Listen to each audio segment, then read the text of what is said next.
आगे बढ़ते हैं, समस्तीपुर से का जायजा लेते हैं। समस्तीपुर भी इन 15 अजला में एक है जहां आज वोट डाले जा रहे हैं, और आज जो वोट डाले जा रहे हैं इसके बाद बिहार की किस्मत को लेकर फैसला जो है वो मुहरबंद हो जाएगा, और इस फैसले का ऐलान होगा 10 नवंबर को। तो समस्तीपुर से हमारे नुमाइंदे ने जायजा लिया है, किस तरह के वहां पर बूथों के हालात है, देखते हैं जरा।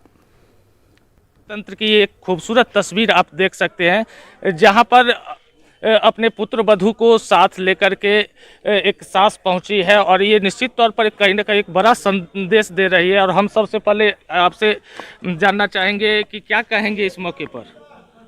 क्या बोले आप अपनी बहू के साथ पहुंचे हैं, हाँ। लोगों को क्या मैसेज देंगे? वोट गिराने के लिए हम आए हैं बहू के साथ, और सब लोग को हम कहते हैं कि जे वोट गिराइए। और हम इनसे भी बात करेंगे, ससुराल में पहली बार आप वोट कर रहे हैं? जी हाँ। क्या कहेंगे लोगों से? बस यही अपील है कि सब अपने अपने घरों से निकले और आके वोट गिराएं। क्या नाम हुआ आपका? ड्यूटी सिंह। तो ये पहली बार अपने ससुराल की दहलीज को पार करके बूथ तक पहुंची है, और लोगों से भी ये अपील कर रही है कि यहाँ पर वो बूथ तक पहुंचे और अधिक से अधिक संख्या में मतदान करें। Mukesh Kumar, news 18 network, Samastipur. और एक बार फिर से आपने देखा कि समस्तीपुर में भी लोग बड़ी तादाद में घरों से निकल रहे हैं। उन्हें ऐसा लगता है कि उन्हें बहुत सारी चीज़ें अभी चाहिए तरक्की के नाम पर। सिर्फ विकास का नारा नहीं चाहिए, सिर्फ विकास की बातें नहीं चाहिए, सिर्फ विकास के जुमले नहीं चाहिए, बल्कि विकास ही चाहिए। अब विकास कितना हो पाया है, कितना नहीं हो पाया है, वो तो हमसे और आपसे ज़्यादा वहाँ के मुकीम, वहाँ के जो निवासी, वो जानते हैं कि नेताओं के दावों में कितनी सच्चाई है और हकीकत ज़मीन पर क्या है। बहरहाल आगे बढ़ते हैं, मुजफ्फरपुर से हमारे नुमाइंदे ने क्या जायज़ा लिया वो भी आपको बताते हैं। हम आपको दिखाते हैं प्रजातंत्र की एक सुंदर सी तस्वीर। देखिए, जो ये वृद्ध वोटर हैं, वो अपने 2 पोतों के सहारे बूथों तक आई है। जो ये 186 नंबर बूथ है, वहाँ ये पहुंची हैं वोट करने के लिए अपने पोते के साथ। क्या कोई दिक्कत हो रही है आपको? दिक्कत हो रही है? नहीं, चलने में थोड़ा दिक्कत हो। अच्छा, पोता लाया है जी। दादी माँ को लेकर बोले कि वोट अपना क्यों छोड़िएगा, आपका मत है, देख दीजिए, आपका अधिकार है। तुम्हारा 18 साल हुआ है? जी नहीं सर। नहीं। तो देखिए, खुद वोटर नहीं है दोनों पोता, लेकिन जो अपनी वृद्ध दादी है उनको वोट कराने के लिए मोटरसाइकिल के जरिए बूथ तक लाए हैं। और ये अपने मत का क्या प्रयोग है, क्या इम्पोर्टेंस है, उसको दर्शाता है कि किस प्रकार लोग गंभीरता से अपने मत का प्रयोग करने आते हैं। और इस लाचार स्थिति में भी जो बूथों तक जो मतदाताओं को लाने की प्रक्रिया है वो हो रही है, और घर वाले सपोर्ट कर रहे हैं कि वो अपना मत अवश्य दें। कैमरामैन संजीव के साथ प्रवीण ठाकुर, न्यूज़ 18 मुजफ्फरपुर। और अब आपको लिए चलते हैं मिथिलांचल। जी हां, मिथिलांचल, जैसा मैंने पहले बताया कि मिथिलांचल मशहूर है पान, माछ और मखाना के लिए। तो पान, माछ और मखाना से जुड़े जो अफराद हैं, जो इसी काश्तकारी से जुड़े हैं, जो इस कारोबार से जुड़े हैं, उनका हाल कैसा है, और वहाँ के जो मौजूदा इलेक्शन में मुद्दे क्या हैं, इनके साथ हम रुख करेंगे अपने नुमाइंदे महफूज आलम का, जो हमारे साथ सीधे दरभंगा से जुड़ रहे हैं। महफूज, आप दरभंगा से हमारे साथ मौजूद हैं। मैं ये जानना चाहूँगा कि दरभंगा में आप इस वक्त किस बूथ के पास हैं, और दरभंगा में अब मुकाबला किस में है, मुद्दे क्या अहम है लोगों की जुबान पर? देखिए विशाल, दरभंगा की अगर बात करें तो दरभंगा बीजेपी का सीट रहा है, और जाहिर है इस बार जो मुकाबला है वो एनडीए और अजीम इत्तेहाद के दरमियान कांटे का मुकाबला है। दरभंगा के मुद्दों की बात करें तो दरभंगा अदबी लिहाज से काफ़ी अहम है। दरभंगा की तहजीब व सकाफत जो है काफ़ी मशहूर रही है, बहुत पढ़े लिखे लोग हैं यहाँ के, ज़बान जो है काफ़ी मीठी है। सियासी पार्टियों ने बहुत सारे दावे इस दरभंगा के डेवलपमेंट को लेकर किया है, दरभंगा शहर को डेवलपमेंट को लेकर करती आई हैं, लेकिन दरभंगा के बुनियादी सवाल जो है आज भी बने हैं। अगर रोजगार के हवाले से देखें तो दरभंगा जो है सैलाब मुतासरा इलाका रहा है। हर साल सैलाब दरभंगा ज़िले के लोगों को परेशान करता है, किसानों को परेशान करता है। यहाँ जिस हिसाब से किसानों के लिए हुकूमत की जानिब से जो सहूलतें दी जानी चाहिए थी वो सहूलतें नहीं दी गई। यहाँ तक कि दरभंगा में सियासी पार्टियों ने और सियासी लीडरों ने काफ़ी इंडस्ट्री लगाने का भी वादा किया था, दरभंगा के बुनियादी मसलों को बदलने के लिए रोजगार कायम करने का दावा किया था, लेकिन दरभंगा में वो चीजें नहीं मिल पाई लोगों को। लोग आज भी जो है मसले से शिकार हैं। दरभंगा को हेल्थ के सेक्टर में आप देखें तो दरभंगा जो है नेपाल से लोग आते हैं अपना इलाज कराने। इतने ज्यादा प्राइवेट हॉस्पिटल्स हैं यहाँ पे, लेकिन सरकारी अस्पताल में डीएमसीएच है और डीएमसीएच की हालत इतनी खराब है कि वहाँ लोग इलाज कराने जाते तो हैं, लेकिन काफी चैलेंजेस का उनको सामना करना पड़ता है। यही वजह है कि दरभंगा में एम्स देने का वादा किया गया है। दरभंगा शहर में और दरभंगा के इलाके में तमाम सियासी दिग्गजों ने इंतखाबी तशहीर की और अपनी अपनी बातें, अपने दावे और अपनी बातों से लोगों को खुश करने की कोशिश की। कहा कि दरभंगा को तरक्की याफ्ता बनाएंगे, लेकिन दरभंगा के लोग आज जब अपने हक रायदही का इस्तेमाल करने पोलिंग बूथों पर पहुंच रहे हैं तो उनके सामने, उनके जहन में ये बड़ा सवाल है कि तरक्की के बुनियाद पर और तरक्की के मुद्दे पर ही वो उम्मीदवारों का इंतखाब करेंगे या सियासी पार्टियों की हिमायत करेंगे। ये एक खास चेंज है बिहार की सियासत में और बिहार के वोट पैटर्न में, खास तौर से क्योंकि हम लोग हमेशा देखते आए हैं हर असेंबली इंतखाब हो या लोकसभा का इंतखाब हो, बिहार में जात पात की सियासत हावी रहती है और जातीय गुलबंदी के आधार पर इंतखाब होता है। लेकिन इस बार जो है तरक्की का मुद्दा हावी है और हर शख्स ये कहता है कि उसको रोजगार चाहिए। ये बदलाव इसलिए भी विशाल आया कि जो बाहर से मजदूर आए कोरोना के पीरियड में, वो यहाँ आकर और भी बेरोजगार हो गए, काफी मुश्किल उठाए, आज भी वो मुश्किल उठा रहे हैं। तो उनके सामने जो है कहीं ना कहीं एक रोजगार बड़ा मुद्दा है कि बिहार में आखिर रोजगार कायम क्यों नहीं हो सकता है। जब सियासी पार्टी और हुकूमत दावा करती है कि हम रोजगार देंगे तो रोजगार दीजिए, ताकि दूसरे सूबों में और दूसरे मुल्क के बड़े शहरों में जाना नहीं पड़े माइग्रेट करके, और 2 वक्त की रोटी का इंतजाम जो है उनके घर में हो जाए। तो ये जहन में लोगों के सवाल है।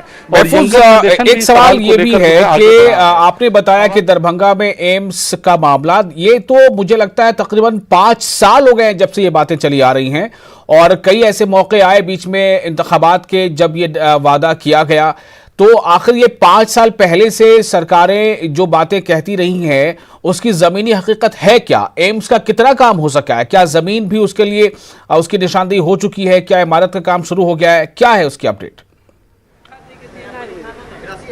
देखिए, मरकजी हुकूमत के जो लीडर दरभंगा आए इंतखाबी तशहीर के सिलसिले में, उन्होंने एम्स की चर्चा की और एम्स बनाने का ऐलान किया। दरभंगा में एयरपोर्ट भी खुल गया है, जाहिर है अब यहाँ से फ्लाइट का इंतजाम भी होगा और इससे जो है दरभंगा में बदलाव यकीनी होगा। थोड़े बहुत हालात जो है बदलेंगे, लेकिन दरभंगा के लोग इस बात से खुश हैं कि उनके जिले में एयरपोर्ट कायम हो गया है, लेकिन वो ये भी कह रहे हैं कि हमारे इलाके में दरभंगा में और मिथिलांचल में तालीम का बेहतरीन इंतजाम होना चाहिए। वो इसलिए कि दरभंगा जिले में, दरभंगा शहर की अगर बात करें तो चंपारण से लेकर शिवहर, सीतामढ़ी, समस्तीपुर, ये तमाम इलाकों के बच्चे दरभंगा में आकर तालीम हासिल करते हैं। जो पटना नहीं पहुंच पाते हैं वो दरभंगा तालीम हासिल करते हैं। यानी पटना के बाद अगर तालीम के मामले में अगर किसी शहर का मकाम है तो दरभंगा है, और दरभंगा में एक से एक स्कॉलर्स भी हैं, अभी भी मौजूद हैं और रहे भी हैं। तो दरभंगा में तालीमी सिलसिले को आगे बढ़ाने की लोग अपील कर रहे हैं। उसी तरह लोग ये कह रहे हैं कि रोजगार का मसला दरभंगा में क्यों कायम नहीं हो सकता है। दरभंगा में एक बड़ी आबादी है जो यहाँ से पलायन करके बाहर चली जाती है 2 वक्त की रोटी के लिए। दरभंगा शहर में रोजगार कायम हो सकता है। सैलाब मुतासरीन की भी एक बड़ी तादाद हर साल यहाँ पे रहती है, लेकिन दरभंगा में चीजें हैं जिसे बदल सकता है इकोनॉमी यहाँ का। उस सिलसिले में भी हुकूमत को काम करना चाहिए। ऐसा लोग कहते हैं कि रोजगार के सिलसिले में भी काम हो, ये सवाल भी लोगों के जहन में है। शहर में साफ सफाई के इंतजाम जो है उस लेवल पे नहीं है जिस सतह पे जो है दावा किया जाता है। ये भी यहाँ के लोगों के बुनियादी मसले हैं, बुनियादी मकामी सतह पे जो मसले हैं। जी महफूज, तो महफूज हमें दरभंगा के हालात से वाकिफ करा रहे थे, और दरभंगा में वोटिंग का अमल जारी है और दरभंगा में लोगों को इंतज़ार था कि एम्स का वादा किए तकरीबन 5 साल हो चुके हैं, लेकिन एम्स जो है अभी वो दिखाई नहीं दे रहा दरभंगा में लोगों को। दूसरी अहम बात यह है कि दरभंगा में जिस तरह से सैलाब से हर साल ये इलाका मुतासिर रहा है, उसको लेकर अभी तक कोई ऐसा ख़ास इंतजाम नहीं है कि साल में, हर साल दरभंगा ही नहीं बल्कि कई अजला जो इससे मुतासिर होते हैं उससे निमटने का, उससे मुकाबले का कोई ख़ास इंतज़ाम हो पाया हो। लेकिन सवाल यह है कि इंतखाबात तो हर साल अपने वक्त पर आ जाते हैं। जब इंतखाबात आ जाते हैं तो हमारे जो कायदीन हैं, जो लीडर हैं, उन्हें वादा भी करना होता है। अब सवाल ये पैदा होता है कि क्या आवाम सिर्फ उनके नारों पर, उनके वादों पर भरोसा करेगी, या आवाम को जो अभी अपना हक हासिल है वो उसके हिसाब से देखेगी कि उन्हें मिला क्या, वादा हुआ क्या था और उन्हें मिला क्या। दरभंगा में जैसा अभी महफूज ने बताया, क्योटी एक वहाँ पर ख़ास विधानसभा हल्का है जो काफ़ी सुर्खियों में है, और अब्दुल बारी सिद्दीकी जो आरजेडी में एक बड़ा कदावर चेहरा माना जाता था, अब शायद उतना नहीं रहा, लेकिन वो इस वक्त जो है वो चुनावी मैदान में है और उनका मुकाबला दरभंगा में इस बार सीधे तौर पर अजीम इत्तेहाद बनाम जो एनडीए का कैंडिडेट है उनसे है। कोई वहाँ पर तीसरा या चौथा जो भी जैसे जीडीएसएफ है वो या पीडीए है वो, ऐसा कोई या फिर जो वहाँ पर नहीं है, बल्कि सीधा मुकाबला सिर्फ एनडीए और अजीम इत्तेहाद के नुमाइंदे के बीच है। तो दरभंगा इनमें से एक है। अभी तक जो हमने देखा मुजफ्फरपुर का, इससे पहले हमने आपको हाल दिखाया मुजफ्फरपुर में भी, जबकि 3 साल से ज़्यादा हो चुके हैं मुजफ्फरपुर का इंतखाब स्मार्ट सिटी के लिए हुआ था, लेकिन स्मार्ट सिटी का हाल क्या है, हमारे नुमाइंदे प्रवीण ने बताया कि वहाँ पर शहर में आप जब देखेंगे तो आपको गंदगी का अंबार दिखेगा और बहुत सारी ऐसी चीज़ें नजर आएंगी। महफूज हमारे साथ फिर से जुड़ चुके हैं एक बार। महफूज, मैं ये जानना चाहता हूँ कि अगर मुमकिन हो तो आप कुछ वोटरों से बात करें और उनसे पूछें कि उनके सामने दरभंगा के बड़े मसले क्या हैं, कौन कौन सी ऐसी बड़ी समस्या है जो चाहते हैं कि उसका हल होना चाहिए था, नहीं हो पाया। दूसरा अहम सवाल आपसे मैं ये कर रहा हूं कि दरभंगा में कुल कितने असेंबली हलके हैं और इनका पिछले साल 15 से जब मुआवजा करें तो क्या तस्वीर नजर आ रही है? देखिए विशाल, दरभंगा में आज 5 असेंबली हलकों में इंतखाब हो रहा, तीसरे और आखिरी मरहले में। अगर कहें कि दरभंगा का सबसे अहम सीट जिसका जिक्र आप कर रहे थे केवटी है, जहां से अब्दुल बारी सिद्दीकी जो है इंतखाब लड़ रहे हैं, और अब्दुल बारी सिद्दीकी जो है अलीनगर से लड़ते थे, इस बार पहली बार वो केवटी आए हैं। और केवटी में जाहिर है अकलियतों की आबादी है, यादवों की आबादी है, तो एमओवाई समीकरण को देखते हुए अब्दुल बारी सिद्दीकी ने केवटी को जाहिर है तय किया है, लेकिन उनका मुकाबला वहां बीजेपी के उम्मीदवार से है, यानी एनडीए और अजीम इत्तेहाद के बीच सीधे सीधे मुकाबला है। तो ये देखना दिलचस्प होगा कि केवटी में लोग जो है किस तरह से अपने हक रायदही का इस्तेमाल करते हैं और किसके हाथ में केवटी का मुकद्दर आता है। लेकिन बड़ा सवाल यहाँ यह है कि अब्दुल बारी सिद्दीकी भी कहीं ना कहीं दरभंगा जिले की ही नुमाइंदगी करते रहे हैं, चाहे वो अलीनगर से एमएलए हों तभी भी वो नुमाइंदगी करते रहे हैं। यहाँ दरभंगा में अली अशरफ फातमी भी हैं जो चुनाव में नहीं है, जेडीयू पार्टी में शामिल हो गए हैं, लेकिन उनका भी अपना एक इन्फ्लुएंस जो है दरभंगा के सोसाइटी पर है। दरभंगा में बीजेपी के जो लीडर हैं, बड़े लीडर, उनका भी अपना इन्फ्लुएंस है। अली अशरफ फातमी के बेटे तो इस बार इंतखाब में है ना महफूज? अली अशरफ फातमी के बेटे इंतखाब में है और दूसरे मरहले में। जी, मतलब आज की सीटों पर नहीं है वो। जी हाँ, महफूज की आवाज़ हमें नहीं मिल पा रही है, हमारी कोशिश रहेगी उनसे बात करने की। महफूज, आपको आवाज़ मिल रही है क्या? जी, आपकी आवाज़ आ रही है? जी बोलिए।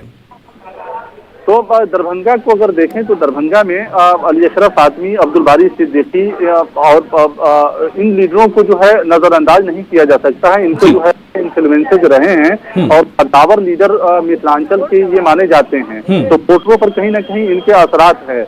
अब जो है इनके पार्टियों का अलग अलग, अब जैसे अली अशरफ फातमी आरजेडी में थे, जेडीयू में चले गए, अब्दुल बारी सिद्दीकी अभी भी जाहिर है आरजेडी में है, चुनाव लड़ रहे हैं, तो इसके अपने असरात हैं। अब सवाल है कि दरभंगा का, मिथिलांचल का आम आदमी क्या सोचता है अपने लीडर के बारे में, चाहे वो बीजेपी के हों, जेडीयू के हों, आरजेडी के हों या किसी भी इत्तेहाद के हों। तो दरभंगा का जो आम तबका है इस बार के इंतखाब में अपने वोट पैटर्न में जो है वो बदलाव किया है। वो सीधे सीधे कहता है कि हमें रोजगार देने वाला उम्मीदवार चाहिए, हमें रोजगार देने वाली जो है हुकूमत चाहिए। सवाल यह है कि अगर ये बदलाव अगर यंगर जनरेशन में आया है तो इसके असरात उन तबके पर भी है जो तबका लगातार वोट करता आया है, जो पहली बार वोट कर रहे हैं, जो लोग पहली बार वोट कर रहे हैं उनसे भी हमारी बात हुई है, तो वो ये कहते हैं कि हम आज पहली बार इस जमहूरियत के जश्न में शरीक हो रहे हैं और घंटों लाइन में खड़े हैं, तो सिर्फ इस वजह से खड़े हैं कि हम अपने इलाके में बदलाव देखना चाहते हैं। बिल्कुल महफूज, मैं थोड़ी देर आपको रोकना चाहूंगा, इस वक्त एक ब्रेक हमारे लिए बहुत जरूरी है। ब्रेक के बाद हम फिर आपसे जुड़ेंगे, छोटा सा ब्रेक, जल्द हाजिर होते हैं।